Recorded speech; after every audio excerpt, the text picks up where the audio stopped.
So June SAT results came out and maybe you cooked or maybe you got cooked. But either way, look, if you're still at the hands of the College Board, you need to take an exam in August. Sit with me here. Let's break down the most important free resources for you to use and how you can use them to raise your score into the 1500s. Let's go. All right, so first on this list is Khan Academy. Y'all obviously have used this platform before.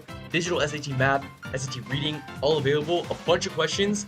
Use Khan Academy to learn question-specific skills. It should get to a point where Khan Academy page is looking like this, and all this volume is basically you just going through these videos that are super in-depth on how each question functions, and then completing a bunch of practice problems on them to figure out what strategies work for you, what maybe don't, what's efficient, what doesn't work, all through Khan Academy.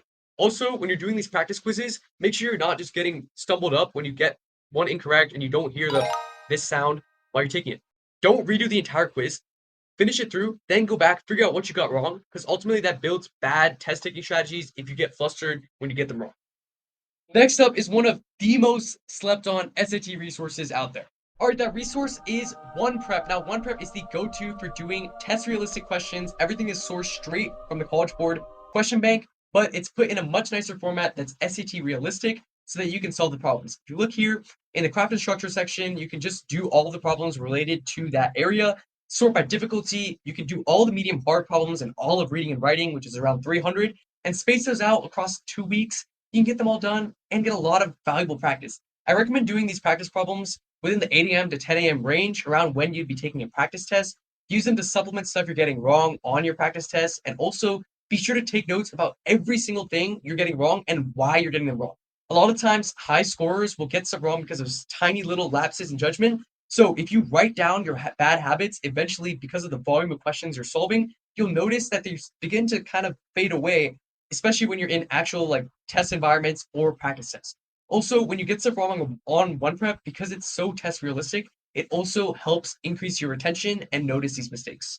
And big thanks to this guy, Mohammed Abdullah, for making this entire website. It's really been a lifesaver for a lot of students. All right, in this last section, we're going to cover the best YouTube videos that you should be watching to improve your SAT score. Let's get into it. First channel I recommend and videos has to be from Learn SAT Math. This guy's done a really good job of concisely breaking down the most important concepts. So first, with the Desmos guide, really key stuff on regression there, and a lot of important things that maybe people overlook when trying to do the problems by hand. The other thing I will say is don't get a little too bogged down with Desmos, because a lot of times College Board is intentionally tricking you to use it. So the main thing you need to learn here is just decision making with Desmos to understand when you can probably use it and when it'll be easiest and what to do if it's just not working and not lining up. Next, I totally recommend this video right here, all of SAT Math explained in 26 minutes. The key to this video is watching it and doing every problem that he adds within the video.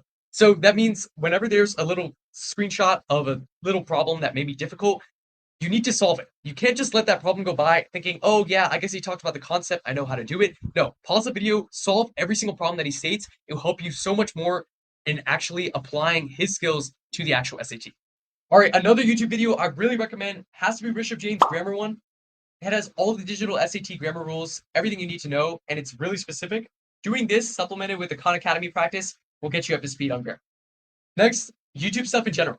I'm not really a fan of any of these last minute kind of videos with like, do this before June SAT, because a lot of these videos have Oh obscure my problems that just god. make people hyper focus on them before the test and then they never show up on the test, so it's irrelevant. Also, most of these YouTube shorts slash reels, TikToks, most people have to keep posting or else they run out of content, which means creators limit the amount of information in their videos, especially in long form content, making them repetitive. So be skeptical of that as well. I really recommend this one tip is that every time you see a problem that you may have never encountered before and you think, yeah, I have a rough idea of how to do it, just sit down and solve that problem. Most of the time, the reasons why people get problems wrong is because there's a discrepancy in directions or say the final answer.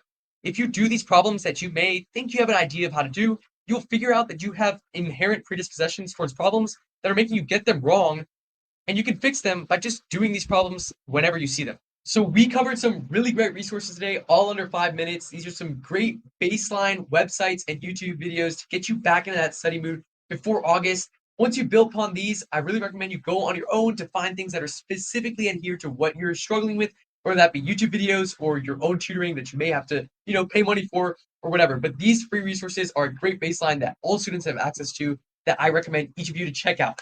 Now, I am looking at posting 2 more videos, one on English and math in terms of everything that I learned and the most crucial tips for like Module 2 stuff. So keep on the lookout for those. But overall, that's just the video for today. Thanks so much for watching. I'll see you next time.